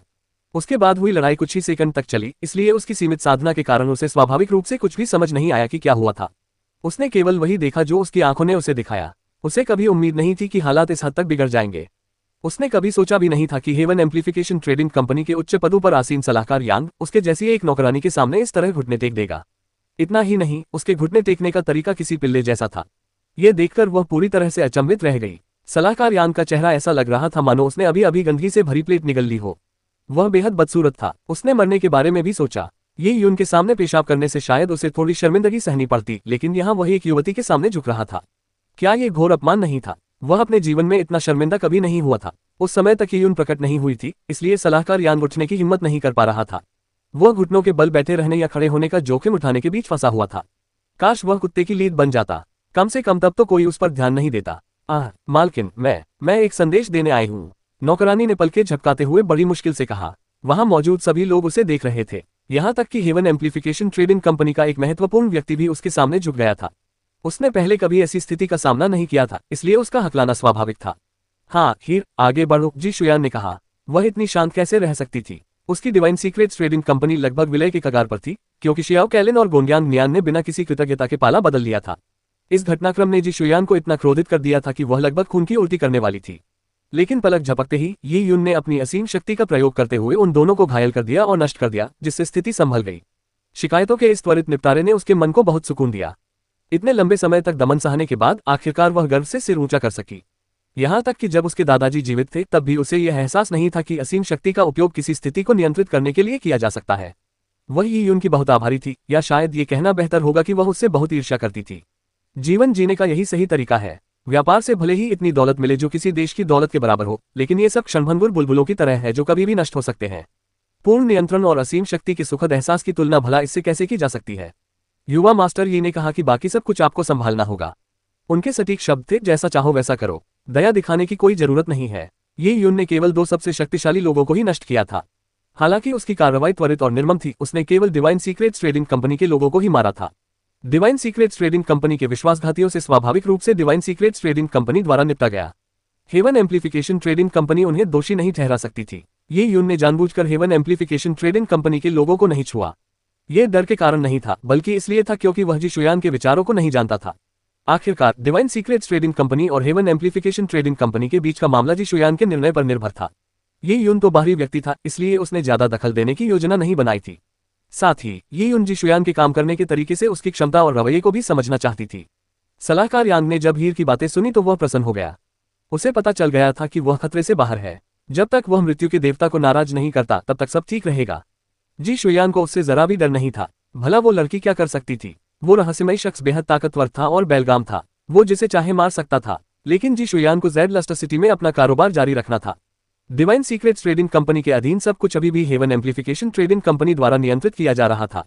भले ही उस रहस्यमय व्यक्ति के समर्थन से उसे कुछ समय के लिए राहत मिली हो, फिर भी उसे कई पहलुओं पर विचार करना था। ज़ेड लस्टर सिटी में व्यवस्था बनाए रखने वाली 7 स्टार ऑक्शन कंपनी का ध्यान रखते हुए वह अपनी मर्यादा कैसे भंग कर सकती थी? अगर वह खुशी के इस क्षण में जल्दबाजी में कोई कदम उठाती तो उसे इस बात का डर क्यों नहीं होता कि उस रहस्यमय व्यक्ति के चले जाने के बाद हेवन एम्प्लीफिकेशन ट्रेडिंग कंपनी उससे बदला लेगी, वह पूरी तरह से नष्ट हो जाएगी। इस एहसास के साथ सलाहकार यांग जमीन से उठ खड़ा हुआ। वह आत्मविश्वास से जी शुयान का सामना कर सकता था, तो घुटने टेकने की क्या जरूरत थी? उन्होंने अपनी पीठ सीधी की और शांत भाव से अपने कपड़ों से धूल झाड़ते हुए मुस्कुराते हुए कहा, शुयान, अंकल यांग ने थोड़ी देर पहले जल्दबाजी कर दी। तुम थकी हुई हो और तुम्हें आराम की जरूरत है। फिर भी मैंने तुम्हें हेवन एम्प्लीफिकेशन ट्रेडिंग कंपनी में भोज के लिए बुलाया। मैं कुछ ज्यादा ही जिद्दी हो गया था, इसलिए मैं तुम्हें अलविदा कह रहा हूँ। शुयान, तुम शांत हो जाओ और आराम करो। मैं यंग मास्टर यान को सब कुछ समझा दूंगा। भविष्य में डिवाइन सीक्रेट्स ट्रेडिंग कंपनी की तरक्की का पूरा ध्यान रखना। अगर हेवन एम्प्लीफिकेशन ट्रेडिंग कंपनी को कुछ फायदा होगा तो डिवाइन सीक्रेट्स ट्रेडिंग कंपनी को भी जरूर फायदा होगा। सलाहकार यांग मानो एक बिल्कुल अलग ही इंसान में बदल गए थे। ऐसा लग रहा था मानो कुछ ही क्षण पहले जो व्यक्ति बुरी तरह डरा हुआ था और घिनौने ढंग से व्यवहार कर रहा था, वह वास्तव में वे थे ही नहीं। जी शुयान चुप रही। उसने सलाहकार यांग के रवैये में आए बदलाव को चुपचाप देखा। इससे उसे शक्ति के महत्व का और अधिक एहसास हुआ। शक्ति होने से ही व्यक्ति सही मायने में हर चीज पर शासन कर सकता है, बाकी सब तो महज भ्रम है। भले ही उसने ये यून की शक्ति उधार ली थी, लेकिन सलाहकार यांग का उसके और ये यून के साथ व्यवहार बिल्कुल अलग था। वह उससे घोर घृणा करता था। उसके कहे शब्दों में भी दिव्य रहस्य व्यापार कंपनी के प्रति उसकी अधीनता झलकती थी। हालांकि वह ये जानती थी जी शुयान सलाहकार यांग को मार नहीं सकती थी, कम से कम अभी तो नहीं। जिस क्षण वह हेवन एम्प्लीफिकेशन ट्रेडिंग कंपनी के साथ अपने सारे शिष्टाचार खो देगी, युद्ध छिड़ जाएगा। इस तथ्य को नजरअंदाज करते हुए कि जी शुयान ये उनकी युद्ध में उलझने की इच्छा पर भरोसा नहीं कर सकता था। मुद्दे का असली सार यह था कि अगर डिवाइन सीक्रेट्स ट्रेडिंग कंपनी युद्ध जीत भी जाती तो भी उसे बहुत अधिक लाभ नहीं होता। आपसी संघर्ष से केवल किसी तीसरे पक्ष को ही फायदा होगा। अगर यह अनियोजित युद्ध में बदल जाता है तो divine secrets trading company heaven amplification trading company की संपत्ति, जैसे कि दुकानें या व्यापारिक क्षेत्र, को लूट नहीं पाएगी। इसका अधिकांश हिस्सा संभवतः 7 स्टार ऑक्शन कंपनी के कब्जे में आ जाएगा।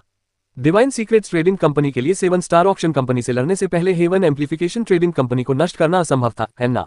सलाहकार यांग ने जी शुयान के मन में उठने वाले हर विचार का पहले ही अनुमान लगा लिया था।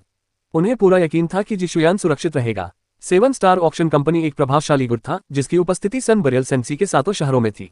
ऐसे विशाल गुट के सामने तो उस रहस्यमय व्यक्ति को भी विनम्रता दिखानी पड़ती, वरना उसे विनाश का सामना करना पड़ सकता था। अच्छा शुयान अंकल यांग अब आपको परेशान नहीं करेंगे, मैं आपको अलविदा कहता हूँ। सलाहकार यांग के ये शब्द कहते ही जी शुयान ने अचानक अपने हाथ हिला दिए। भागो भागो भागो! जी शुयान की आस्तीनों से 12 छोटी छोटी तलवारें निकली और तेज बर्फीली किरणें चमक उठी। हालांकि जी शुयान का साधना स्तर ये उनसे एक स्तर कम था, फिर भी वह डिवाइन सीक्रेट्स ट्रेडिंग कंपनी की युवा पीढ़ी में सर्वश्रेष्ठ थी। यांग यांगुआन की बात करें तो वह केवल एक सलाहकार था और उसे मार्शल आर्ट का कोई ज्ञान नहीं था। उसका साधना स्तर विभिन्न औषधियों के माध्यम से जबरदस्ती युआन ओपनिंग स्तर तक बढ़ाया गया था। उसकी युद्ध शक्ति अत्यंत कमजोर थी और जी शुयान के मुकाबले दोनों में कोई तुलना नहीं थी। आप उद्धरण चिन्ह। यांग यांगुआंग अचंभित रह गया। उसने कभी उम्मीद नहीं की थी कि जी शुयान अचानक हमला कर देगा। इतना ही नहीं, यांग यांगुआंग के आसपास उसके अपने विशेषज्ञ भी थे। उनमें से किसी के लिए भी जी शुयान की तलवारों को रोकना आसान होता, लेकिन ये उनके डर से कोई भी नहीं हिला। परिणाम ये था, पुआ पुआ पुआ, 12 छोटी तलवारें सीधे यांग यांगुआंग के शरीर में घुस गईं। 4 तलवारों ने तो उसके चारों अंगों को ही काट डाला। यांग यांगुआंग दर्द से कराह उठा और उसका शरीर उड़कर दूर जा गिरा। असहनीय दर्द के कारण उसका पेशाब पर नियंत्रण छूट गया और वह घबराहट और अविश्वास से जी शुयान की ओर देखने लगा। उसका शरीर कांप रहा था और खून से जमीन लथपथ हो गई थी। अरे क्या तुम पागल हो गई हो? जी शुयान का चेहरा एकदम ठंडा था। जैसे ही 12 तलवारें यांग यांगुआंग के चारों ओर घूमी और उनकी नोकें उसके सभी महत्वपूर्ण अंगों पर टिकी थी, वह एक कदम आगे बढ़ी।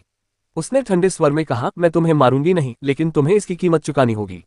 अपने अंगों के कटने को अपनी भलाई समझो। और हाँ, जी शुयान ने ये कहते हुए अपने आसपास मौजूद हेवन एम्प्लीफिकेशन ट्रेडिंग कंपनी के सभी लोगों की ओर देखा।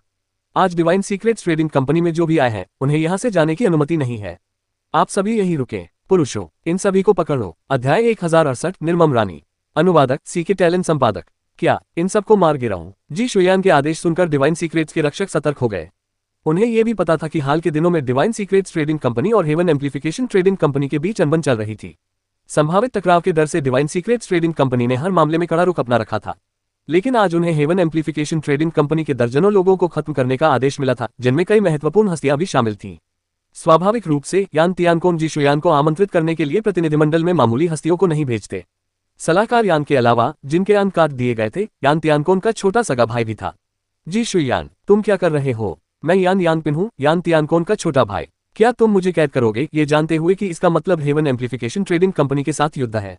यान यानपिन के लिए बेहतर होता कि वह अपने भाई का नाम न लेती, क्योंकि नाम सुनकर जी शुयान और भी ज्यादा क्रोधित हो गई। वह जानती थी कि यान यानपिन यान तियानकोन से कहीं अधिक निम्न स्तर का था। वह एक अयाश खानदान का मुखिया था और उसमें योग्यता की कमी थी। फिर भी अपने रुतबे के कारण वह जेड लस्टर सिटी में एक दबंग व्यक्ति था। वह पुरुषों को धमकाता था और अनगिनत महिलाओं का यौन शोषण करता था। कुछ महिलाओं को तो उसने बलात्कार करके मार भी डाला था। जैसे ही उसे ये सब याद आया, जी शुयान के मन में तुरंत अपनी जान लेने की तीव्र इच्छा जागृत हुई। उसने अचानक अपने हाथ से इशारा किया और सलाहकार यान की ओर इशारा कर रही 12 छोटी तलवारें सीधे उसकी ओर दौड़ पड़ी। 12 ठंडी किरणों को पास आते देख यान यानपिन बुरी तरह डर गया। उसने हमले को रोकने की बेताब उम्मीद में जल्दी से अपने हाथ ऊपर उठाए, लेकिन उसने अपना सारा समय और मेहनत महिलाओं पर ही लगा दी थी। भला वह जी शुयान का मुकाबला कैसे कर सकता था? तलवारों ने उसकी सुरक्षात्मक युवांची को चीर डाला। 4 छोटी तलवारों से उसके हाथ पैर कट जाने पर वह केवल एक दर्द भरी चीख ही निकाल सका। उसके कटे हुए हिस्सों से खून निकलने से पहले ही 4 और तलवारों ने उसकी कोहनियों और घुटनों को चीर डाला। इसके बाद अंतिम 4 तलवारों ने उसकी ऊपरी भुजाओं और जांघों को उसके मुख्य शरीर से अलग कर दिया। जी शुयान ने न केवल यान यानपिन के चारों अंगों को काट डाला था, बल्कि उन्हें 3 टुकड़ों में भी बांट दिया था। ये सब होते देख सब लोग दंग रह गए। सलाहकार यान की स्थिति इतनी गंभीर नहीं थी। हालांकि उनका रुतबा काफी ऊंचा था, फिर भी वे हेवन एम्प्लीफिकेशन ट्रेडिंग कंपनी के लिए एक बाहरी व्यक्ति ही थे। वहीं यान यानपिन तो यान परिवार के मुखिया के पोते थे। अपने पोते की इस दयनीय स्थिति को देखते हुए वह इस मामले को कैसे नजरअंदाज कर सकता था। यान परिवार के मुखिया की शक्ति का स्तर इतना ऊंचा था कि गोनयांग नियान या शियाओ कैलिन उसकी बराबरी नहीं कर सकते थे। वह एक पूर्ण विशेषज्ञ थे और उनकी शख्सियत ही स्वर्ग प्रवर्धन व्यापार कंपनी को अभूतपूर्व शक्ति प्रदान करती थी। दरअसल हालांकि डिवाइन सीक्रेट्स ट्रेडिंग कंपनी को हेवन एम्प्लीफिकेशन ट्रेडिंग कंपनी के साथ जेड लस्टर की दो बड़ी कंपनियों में से एक कहा जाता था, लेकिन बाद वाली कंपनी का इतिहास और विरासत पहले वाली कंपनी की तुलना में कहीं अधिक लंबी थी। उन्हें नीचे ले जाया गया। अपने हाथ के इशारे से जी शुयान ने एक उच्च कोटि की निर्मम रानी का आभास कराया। जी शुयान को देखकर कई लोगों ने हैरानी से सांस रोक ली। दरअसल दादाजी के गायब हो जाने के बाद ही उसने सारी जिम्मेदारी संभाली थी और उसके व्यवहार से उसकी कमजोरी झलकती थी। वह संभव हो तो सहन करना चाहती थी। यही कारण था कि सलाहकार यांग ने शुरुआत में जी शुयान से कोई भय नहीं दिखाया।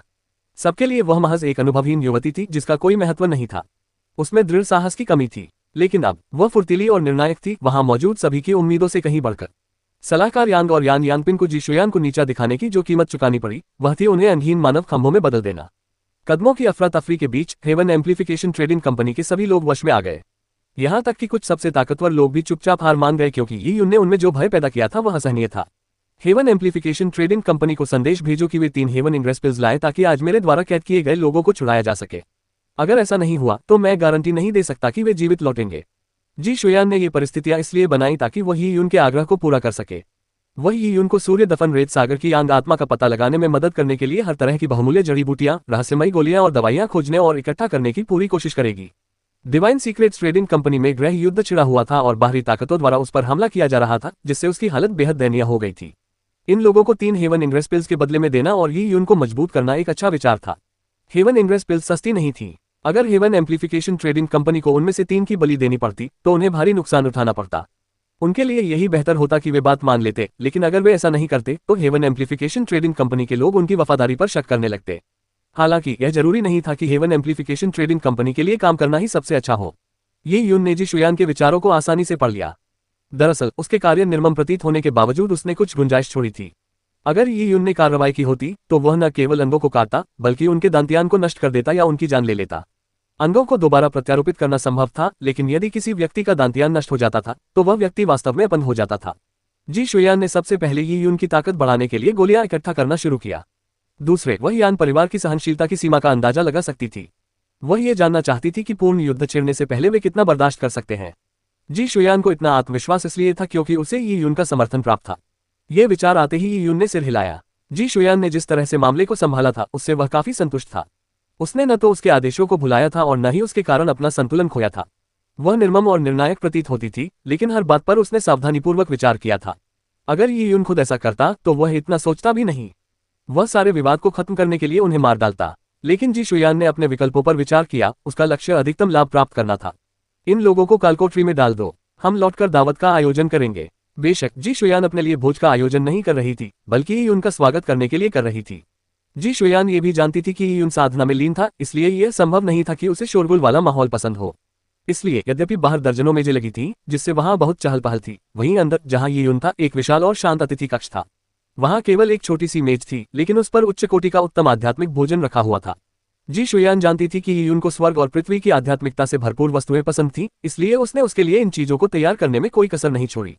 हॉल में यी यून के अलावा केवल जी शुयान और उसकी सबसे भरोसेमंद निजी नौकरानी ही मौजूद थी। कुछ घंटे पहले जी शुयान ने लौटते ही गोनयांग नियान और शियाओ कैलिन के भरोसेमंद गुर्गों को खदेड़ दिया था। फिर उसने अपने लोगों को कालकोठरी से छुड़ाया। उसके ये कदम चौंकाने वाले और कारगर थे। 2 घंटे से भी कम समय में उसने डिवाइन सीक्रेट्स ट्रेडिंग कंपनी पर दोबारा नियंत्रण हासिल कर लिया। जी शुयान ने दिव्य रहस्य व्यापार कंपनी के साथ विश्वासघात करने वालों पर कोई दया नहीं दिखाई।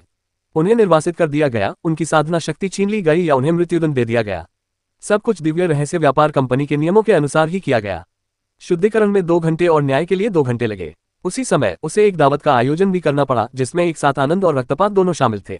महज 4 घंटों में जी शुयान, जिसे हर कोई एक कमजोर भेड़ समझता था, सचमुच एक निर्मम रानी में बदल गई थी। जी शुयान के प्रति गलत इरादे रखने वालों के अलावा यहाँ तक कि जो लोग शुरू में उसके प्रति वफादार थे, वे भी उसके प्रति सम्मान और भय की भावना महसूस करने लगे थे। उदाहरण के लिए बूढ़ा चांगसुन, जिसने पहले यी यून का इलाज किया था, शुरू में जी शुयान के सामने खुद को वरिष्ठ समझता था। हालांकि अब वह उसके प्रति अत्यंत सम्मानजनक व्यवहार करता था। हालांकि डिवाइन सीक्रेट्स ट्रेडिंग कंपनी में निर्मम रानी मानी जाने वाली ये लड़की यी यून के बगल में आज्ञाकारी मुद्रा में घुटनों के बल बैठी थी। शराब की बोतल से वह यी यून के एक बार पीने के तुरंत बाद उसके प्याले को सावधानीपूर्वक ऊपर तक भर देती थी। अध्याय 1069 चंद्रमा के नीचे युवती। अनुवादक सीके टैलेंट संपादक। हालांकि यी यून ने कहा कि जी शुयान को उसकी सेवा करने की कोई आवश्यकता नहीं है, फिर भी वह उसके पास ही रहने और उसकी सेवा करने पर अड़ी रही। इस बीच उसकी निजी नौकरानी को दरवाजे पर भेज दिया गया।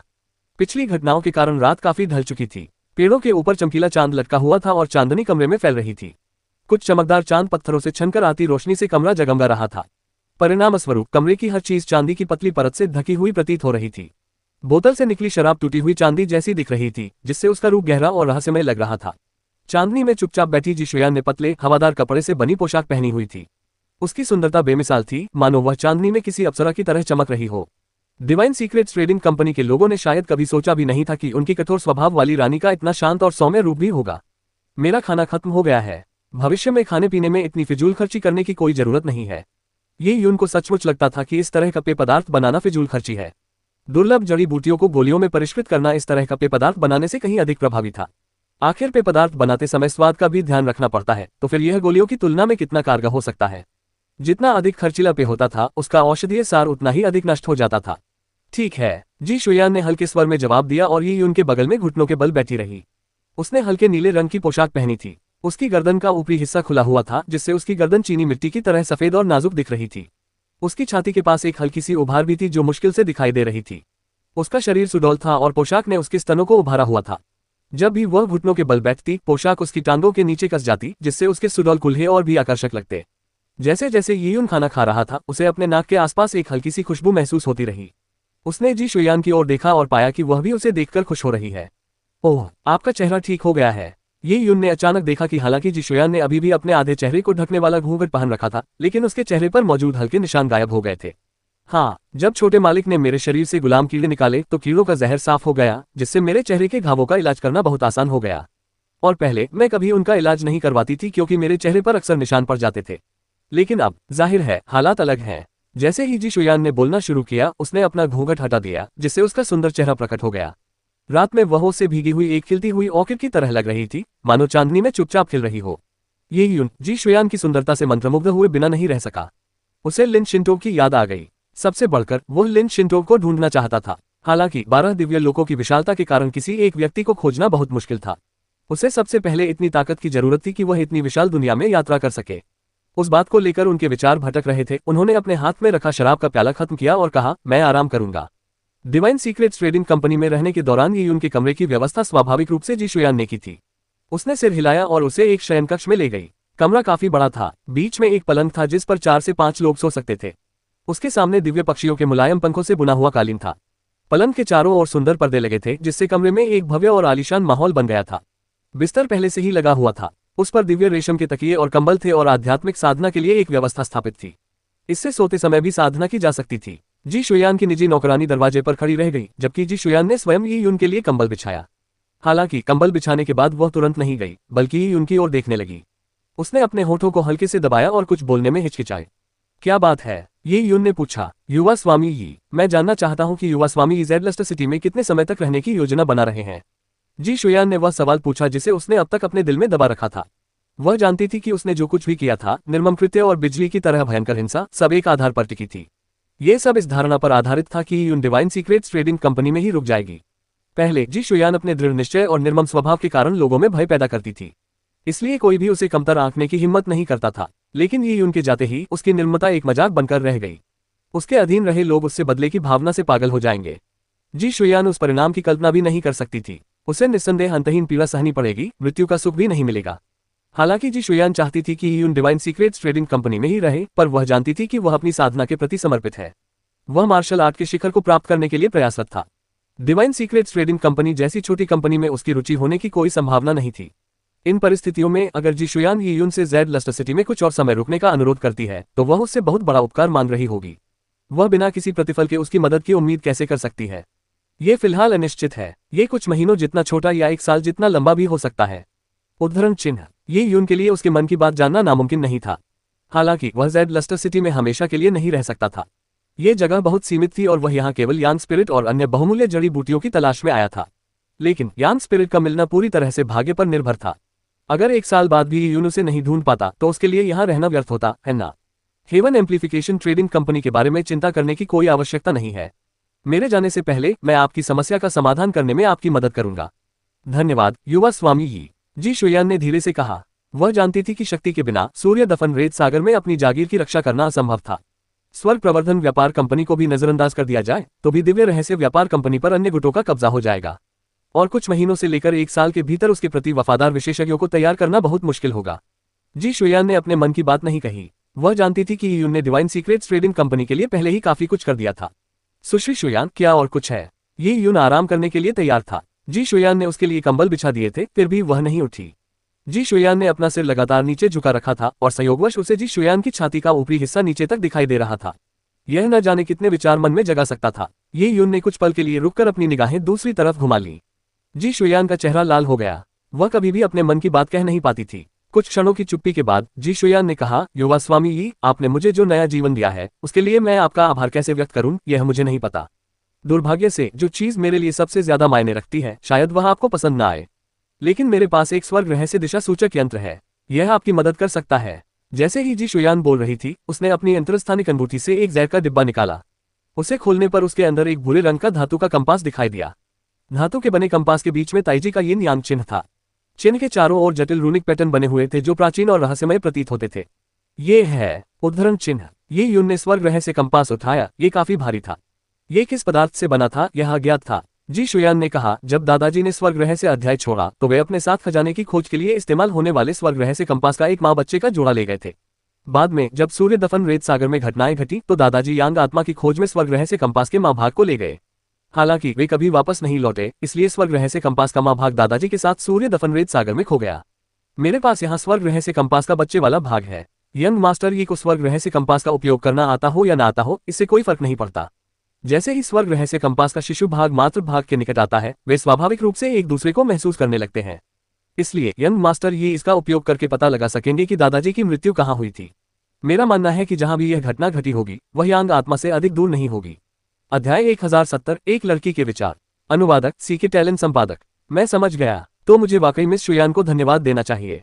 स्वर्ग रहस्य कंपास ये उनके लिए अत्यंत उपयोगी था। चूंकि वह भूविद्या या भविष्यवाणियों की कोई तकनीक नहीं जानता था, इसलिए यदि वह सूर्य दफन रेत सागर में यांग आत्मा को खोजने का प्रयास करता तो वह भूसे के ढेर में सुई खोजने जैसा होता।